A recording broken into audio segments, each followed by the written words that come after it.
Das hier ist die wunderschöne Kommandeursburg, die Location für die Tenebrae Noctis, eine Veranstaltung von Ulisses zum Thema World of Darkness. Aber nicht nur von Ulisses, es sind auch die ehemaligen White Wolf-Leute dabei, die Leute vom neuen White Wolf und generell Lizenzhalter, Schreiber und Teilnehmer an der World of Darkness aus der ganzen Welt und vor allen Dingen Europa. Für die, die es nicht hergeschafft haben, um an den Panels und Workshops und an dem Lab teilzunehmen, für die haben wir ein paar der Highlights eingefangen.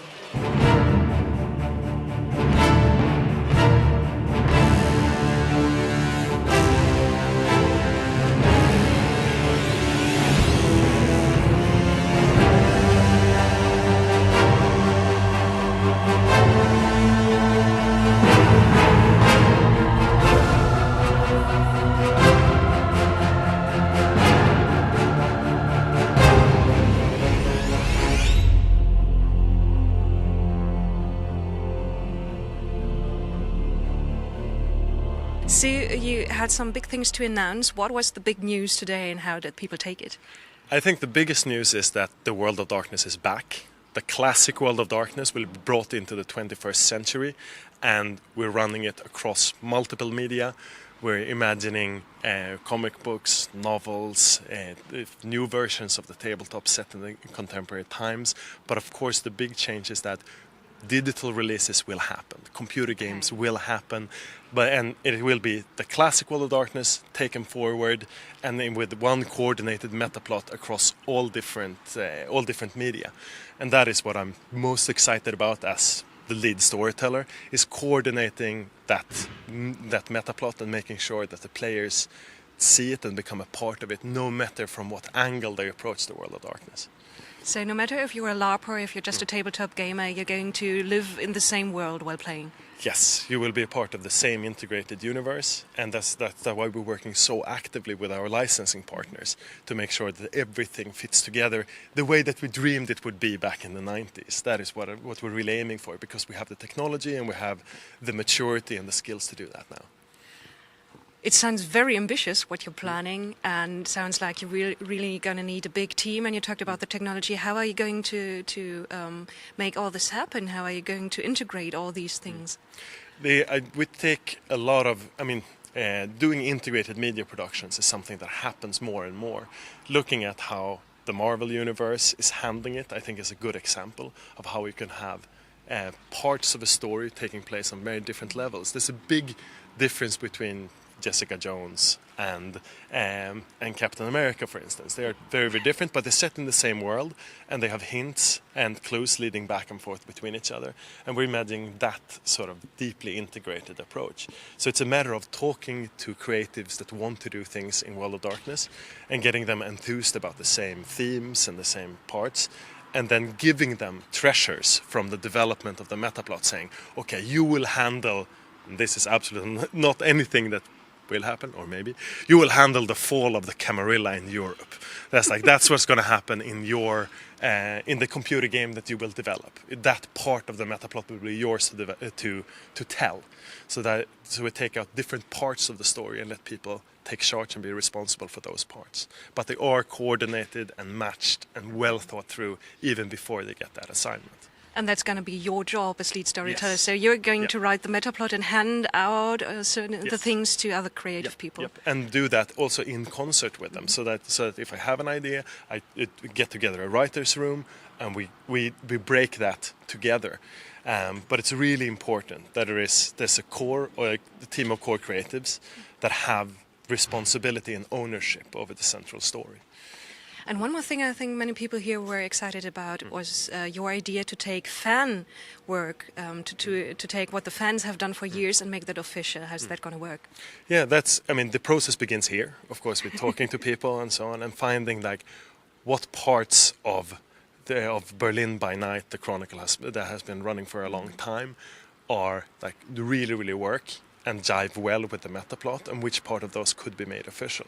So that's a matter of listening and taking part and visiting events and being really, really mobile and moving fast into the fandom and staying in the fandom and talking to people. That's how that process, that process has already started. So, yeah. Let's talk a little bit about how Vampire started out. What were the two most important influences concerning role-playing and, of course, storytelling for you?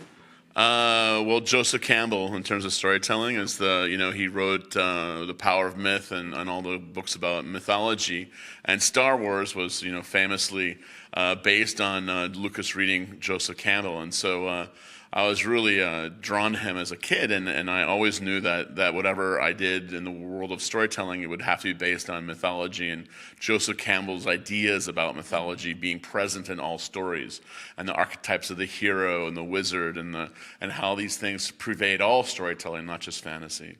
And then for gaming-wise, I guess I'd have to say, Chaosium games. Okay. Call Cthulhu and RuneQuest specifically were just, growing up, were just my favorite games. I wasn't, that into D&D after my D&D group kicked me out for wanting to do storytelling. Oh my God. It's a true story. I was kicked out. They were like, Mark, we're tired of you talking about role-playing and stories. We just want to roll dice, man. And so I was like, I think I was just as much of a goober as they were. I just wanted slightly more story. But anyway, they kicked me out. I lost all my friends. But you found role-playing with storytelling and Cthulhu, and then? Well, then I went to college, and I met Jonathan Tweet, who did D&D 3rd edition and has 13th Age, and a bunch of other famous luminaries. Lisa Stevens, who runs owns Paizo, and we had our own little group, basically, and that's sort of when I rediscovered role-playing, and we kind of, together, we all changed the industry, not just role-playing, but, Magic the Gathering and the whole thing. That must have been an epic group. Yeah, I think it was an epic group. I mean, literally, of all the major companies still in the gaming business, they've all been affected by members of that group one way or another. So, yeah, I mean, that group at St. Olaf College in Minnesota, back in the late 80s, that was a big moment for gaming, strangely enough. Why vampires?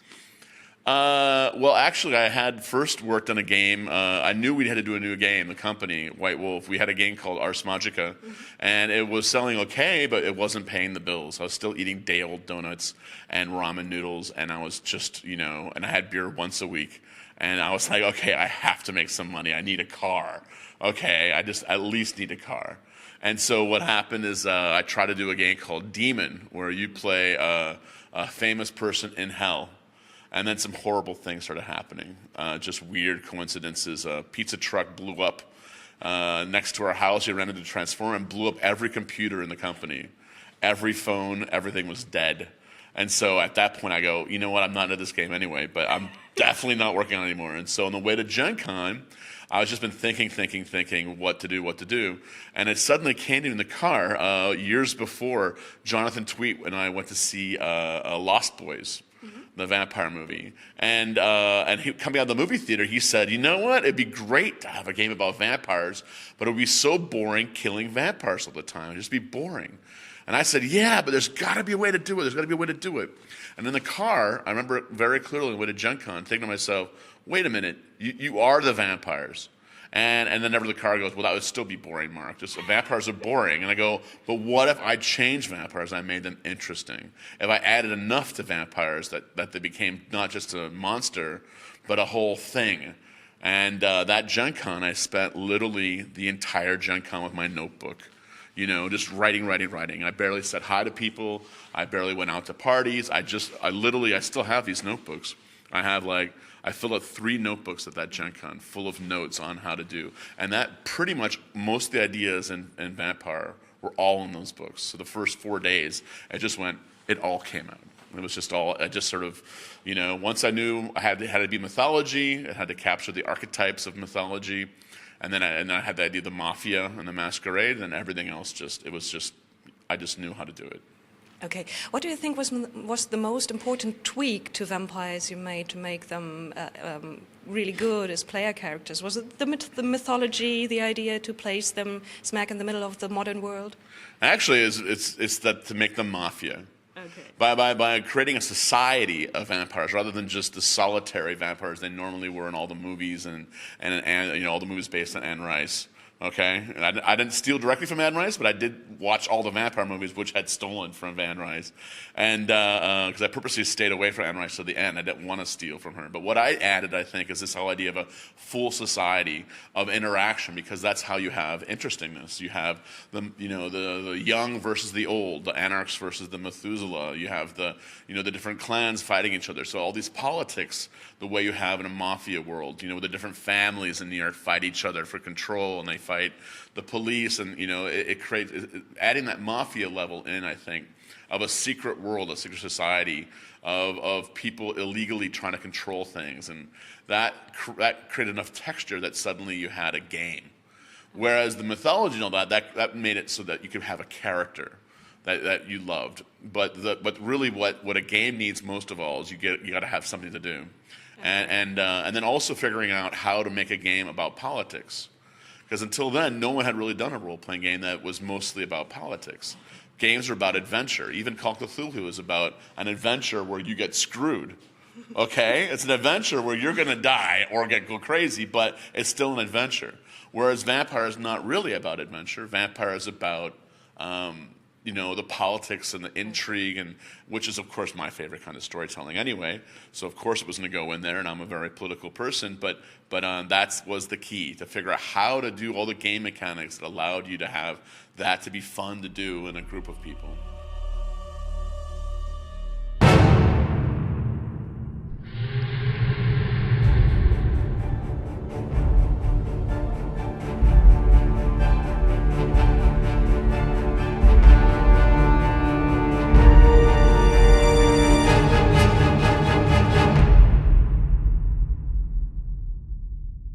Justin, you've been part of the world of darkness of Empire for a very long time.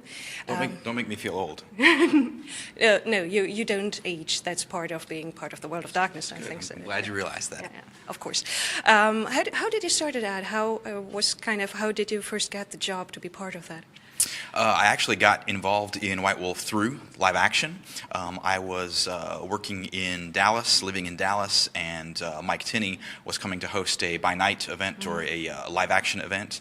He came to the show. I helped him out there, and so that was my introduction to him. And thereafter, he started working on the Rage card game. So he brought me on to help him after having met me at a live action game. Oh, okay. So you started out kind of LARPing, basically.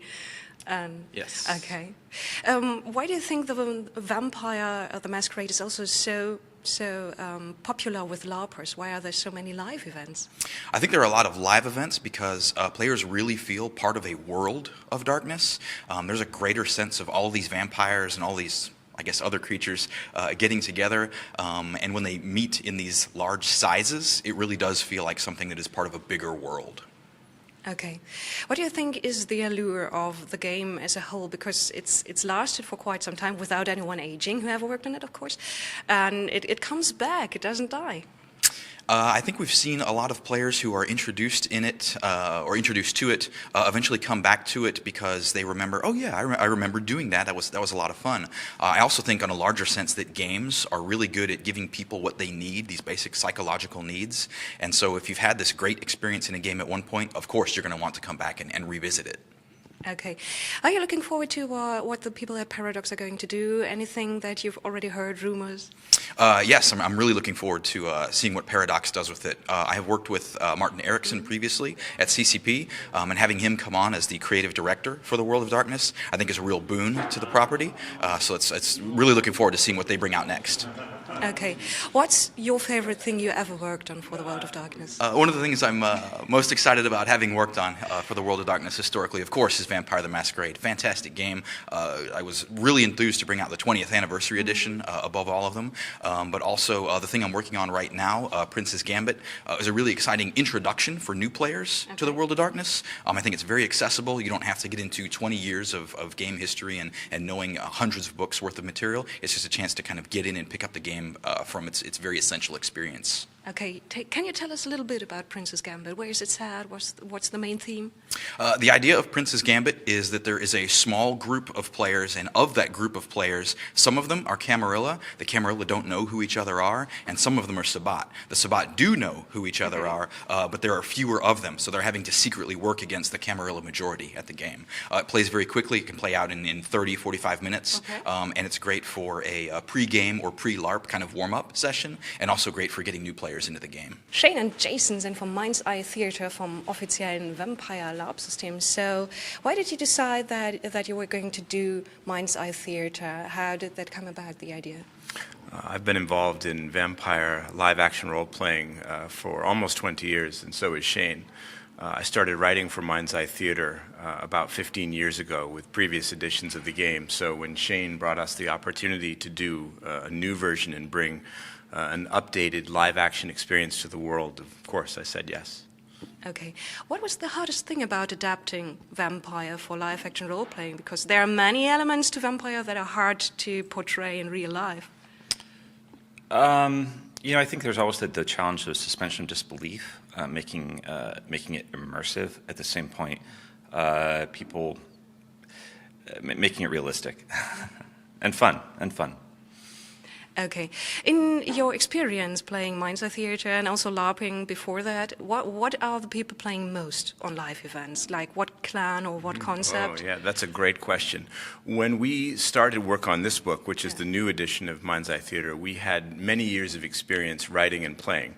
And so we thought people would play certain clans, Ventru, Toreador, Bruja, La Sombra, very popular clans. What we discovered when we published the book is that people played almost every clan equally. So there, in the LARPs that we run and organize, there are as many Bruja as there are Gangrel, as there are Nosferatu.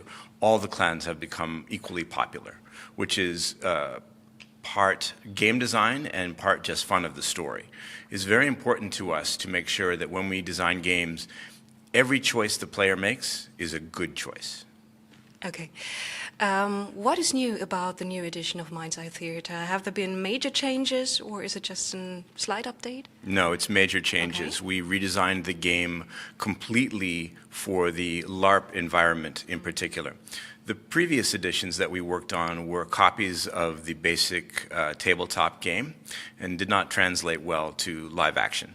So we created a system that is specifically for LARP. So we changed powers, we changed game structures, and we made sure everything works for the live environment.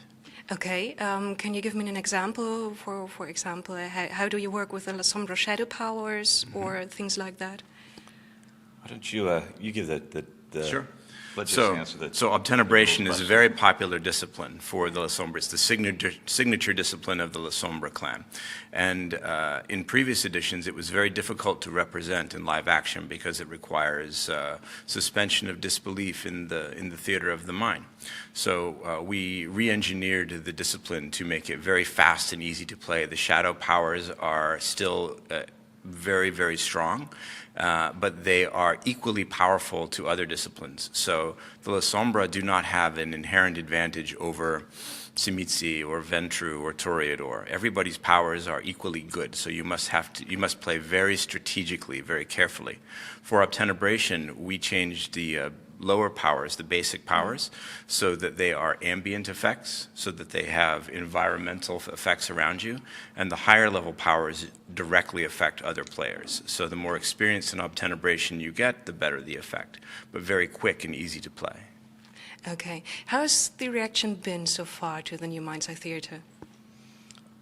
A lot of people really like it. I mean, there's been, I think the biggest complaint over many years is that it's really the previous versions were just sort of a light version of the tabletop game. So people that really wanted a game that was unique in and of itself, that was built kind of with the idea that that's the only version, not sort of a port of another game. So that's been really popular too. A lot of people that really wanted something complete, wanted to feel like a really robust book that is just as good as if they were to play a different version of the game.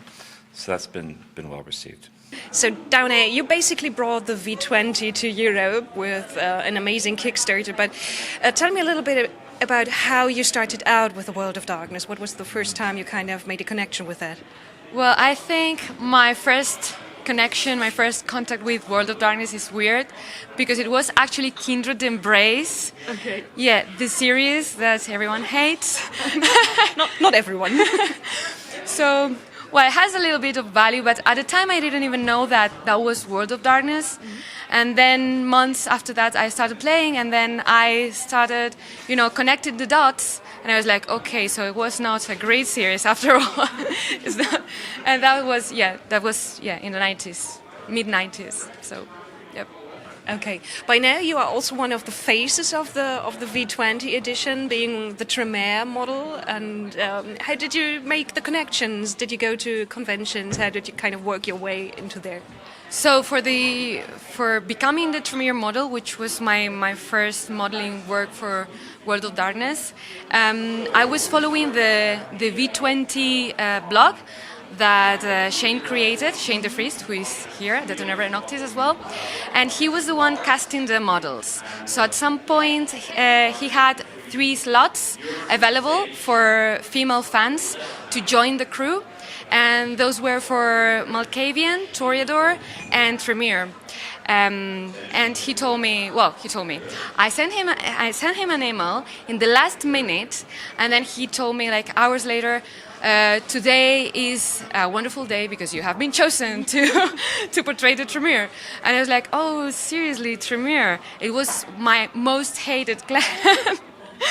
But I was like, can I not really be a Toreador because, I'm playing this chronicle and my character is a Toreador clan head? And he was like, no, the Toreador has already been picked. You're the Tremere. You look like a Tremere. And I was like, I don't know if that's an insult or what. But then when we got to the photo shoot and the stylist that they had, she was working for the World of Darkness MMO to get all the styling for the characters, and she had brought all of the clothes from New York directly to us, and I was given the purple dress, which is my favorite color, as you can see. I was fine. I thought, I guess so. I think I can do this, and I can get to like the Tremere now. and now now it's a clan that I got to like. So I'm very happy now. So that was the beginning, and then Okay. Can you tell us a bit about how the World of Darkness is in Spain for the fans? Is there something special compared to other countries, other regions? So sadly we were not allowed, for example, to produce local books at the time that Germany was allowed, and more recently no one was allowed to produce anything in particular, not even in Germany or anywhere.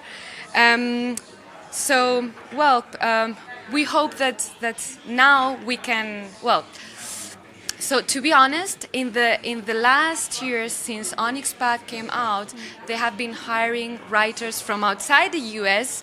So they started writing about other places that they did know as well. Also, they did the open development books. So they were asking fans that lived in the places, is this fine? What are your ideas about this?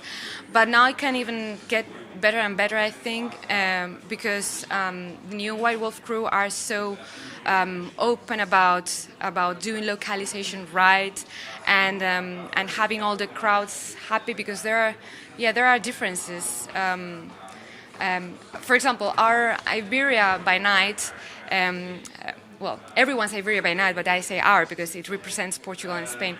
It was a nice read, but it was horrible from the point of view of someone actually having lived in Spain or Portugal, because it doesn't represent at all, the peninsula. So it's terrible. So we hope that we can fix this now.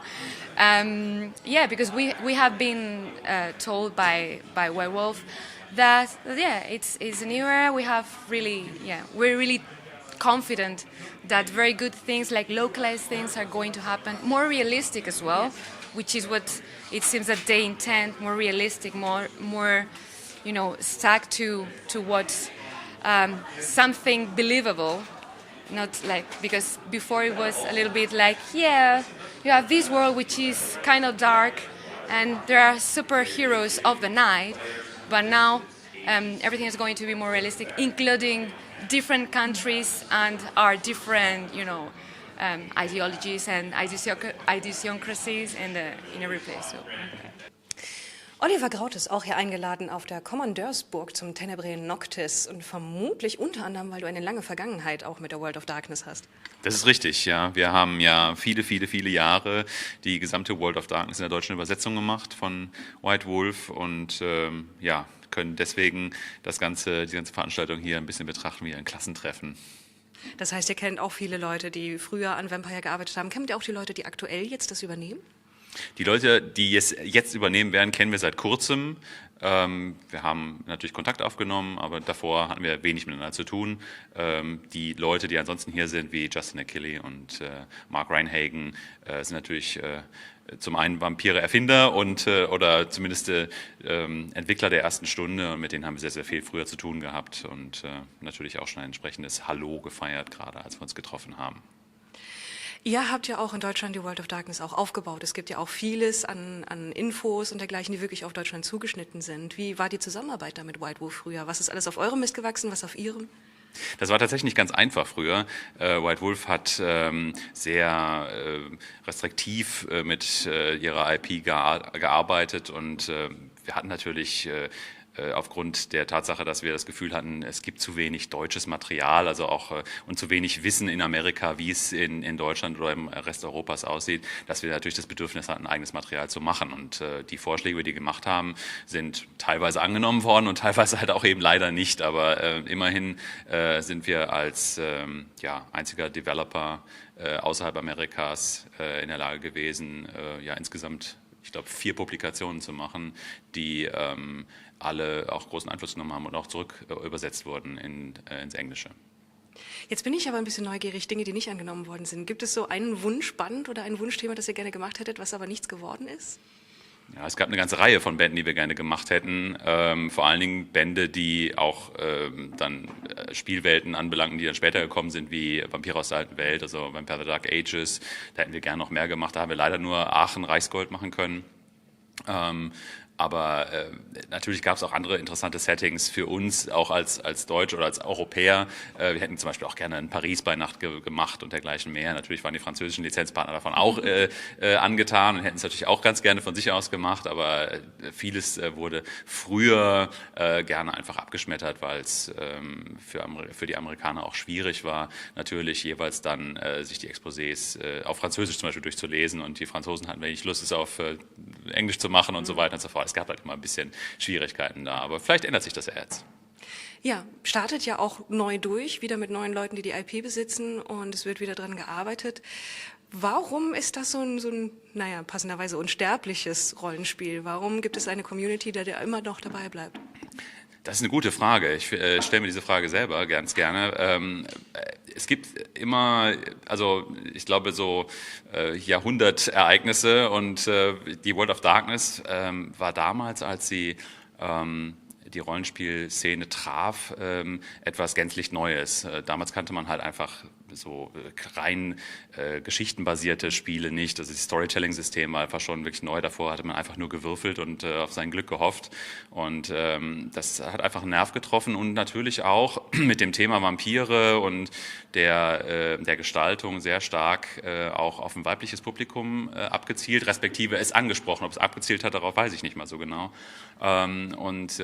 Plötzlich gab es halt auch Frauen im Rollenspiel und es war auch was Neues. Und vielleicht ist auch deswegen dieses ganze Thema so ein bisschen lebendig geblieben. Natürlich erinnert man sich heute gerne zurück an die Zeit, als es ganz groß war. Und diese Wehmut, die man da spürt, die hält das Ganze vielleicht auch lebendig. Und das Vampir-Thema ist ja auch in der Literatur ein immer wiederkehrendes.